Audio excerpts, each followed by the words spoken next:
எனவே இப்புதிய திட்டத்தினை திரும்ப பெற்று மகாத்மா காந்தி தேசிய ஊரக வேலைவாய்ப்பு உறுதி திட்டத்திற்கு மேலும் கூடுதல் நிதி ஆதாரங்களை ஒதுக்கி அதை வெற்றிகரமாக செயல்படுத்த ஒன்றிய அரசு முன்வர வேண்டும்.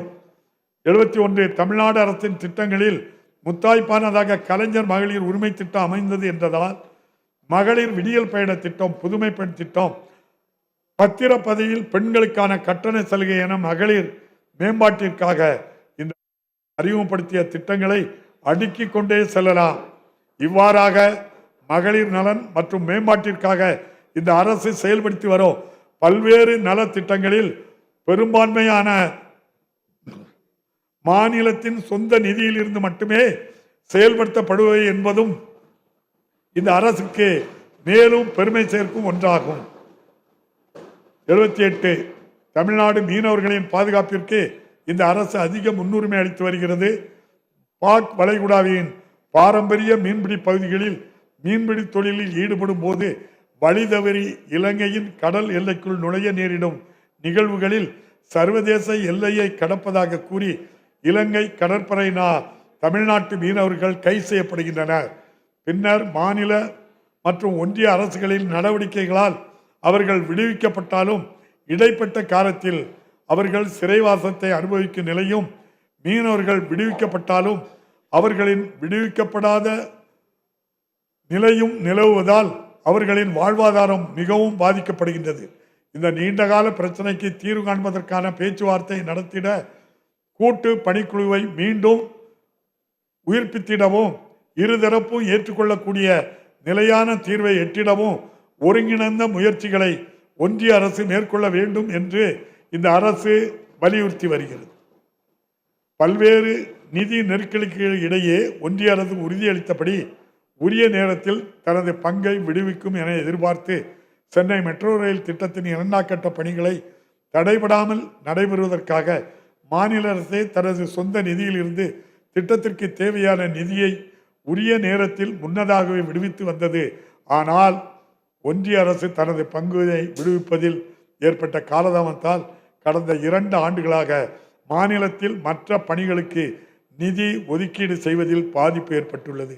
மாண்புமிகு முதலமைச்சர் அவர்களின் தொடர் கோரிக்கைகளின் அடிப்படையில் ஒன்றிய அரசு சென்னை மெட்ரோ ரயில் 2ஆம் கட்ட திட்டத்திற்கு 50:50 என்ற விகிதத்தில் பங்கு மூலதன உதவி வழங்க ஒப்புதல் அளித்தது.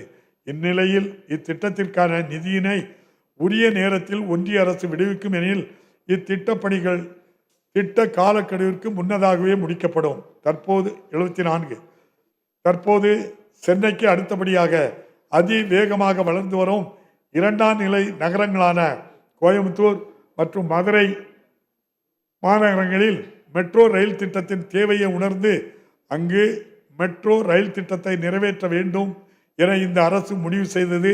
அதற்கான விரிவான திட்ட அறிக்கைகள் தயாரிக்கப்பட்டு ஒன்றிய அரசின் ஒப்புதலுக்கு அனுப்பி வைக்கப்பட்டன. எனினும் இந்த திட்ட அறிக்கைகளுக்கு ஒப்புதல் அளிக்காமல் அவற்றை ஒன்றிய அரசு திருப்பி அனுப்பியுள்ளது வருத்தம் அளிக்கிறது.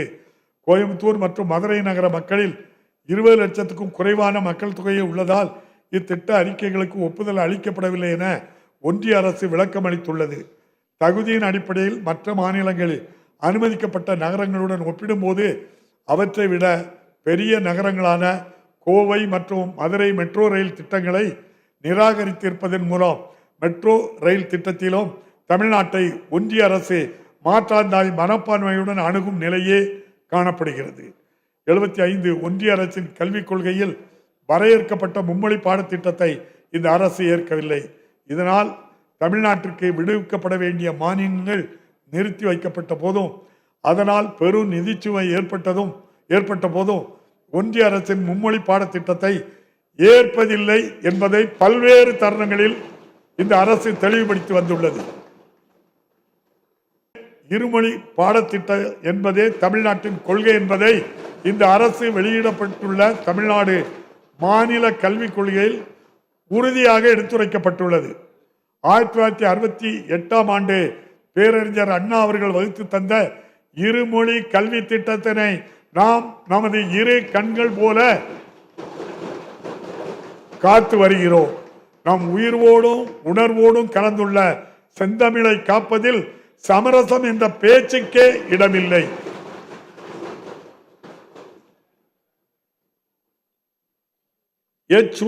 சூழ்நிலையிலும் இக்கொள்கையில் எவ்வித மாற்றத்தையும் மாண்புமிகு முதலமைச்சர் அவர்களின் தலைமையிலான இந்த அரசு ஒருபோதும் ஏற்காது. 76 இந்தி மொழி திணிப்பை எதிர்த்து மாமன்றம் பல்வேறு காலகட்டங்களில் தீர்மானம் நிறைவேற்றியுள்ளது. இவ்வரசு பொறுப்பேற்றதற்கு பின்னர் 2022ஆம் ஆண்டு ஒன்றிய அரசின் கல்வி நிறுவனங்களில் இந்தி மொழியே பயிற்று மொழியாக இருக்க வேண்டும் என்பன உள்ளிட்ட அலுவல் மொழி தொடர்பான பாராளுமன்ற குழுவின் பரிந்துரைகளை நடைமுறைப்படுத்தக்கூடாது என ஒன்றிய அரசினை வலியுறுத்தி இப்பேரவையில் ஒருமனதாக தீர்மானம் நிறைவேற்றப்பட்டது. எனினும் தற்போது அனைத்து உயர்நிலை நிறுவனங்களிலும் 3ஆம் மொழி கற்பிக்க வேண்டும் என்று பல்கலைக்கழக மானிய குழு சுற்றறிக்கை வெளியிட்டுள்ளது. பல்கலைக்கழக மானிய குழுவின் இந்த நடவடிக்கையை மறைமுகமாக இந்தி தணிப்பாக மட்டுமே இவ்வரசு கருதுவதோடு இதனை நடைமுறைப்படுத்தக்கூடாது என ஒன்றிய அரசை இவ்வரசு வலியுறுத்துகிறது.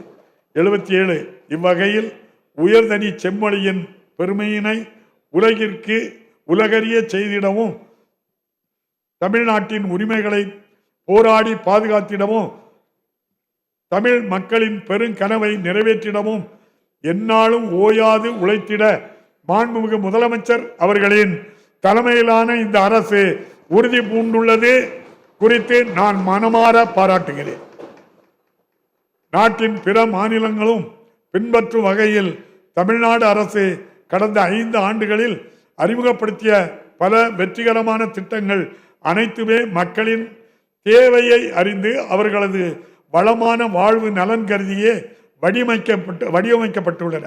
இந்நிலையில் எதிர்வரும் 2030ஆம் ஆண்டிற்குள் தமிழ்நாடு அடைய வேண்டிய பரவலான வளர்ச்சி மற்றும் உயரிய இலக்குகள் குறித்து மக்களின் தேவைகள் மற்றும் கனவுகளை கண்டறிந்திட மாநிலத்தில் உள்ள 1,91,00,000 கிராமப்புற மற்றும் நகர்ப்புற பகுதிகளில் உள்ள குடும்பங்களை சந்தித்து அவர்கள் பயன்பெறும் அரசு நலத்திட்டங்கள் குறித்தும் அவர்களுடைய எதிர்பார்ப்புகள் மற்றும் கனவுகளையும் அறிந்திடும் நோக்கத்தில் 50,000க்கும் மேற்பட்ட தன் ஆர்வலர்களை பயன்படுத்தி உங்கள் கனவை சொல்லுங்க என்ற திட்டம் துவக்கப்பட்டுள்ளது.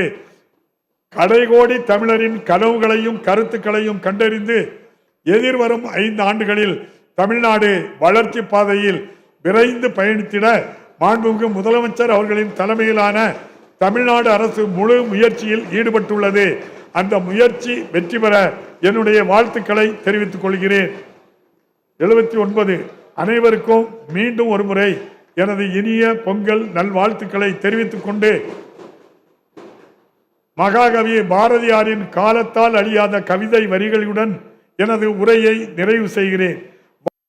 தமிழ் வாழ்க நற்றமிழர், வாழிய பாரத மணித்திருநாடு. நன்றி, வணக்கம்.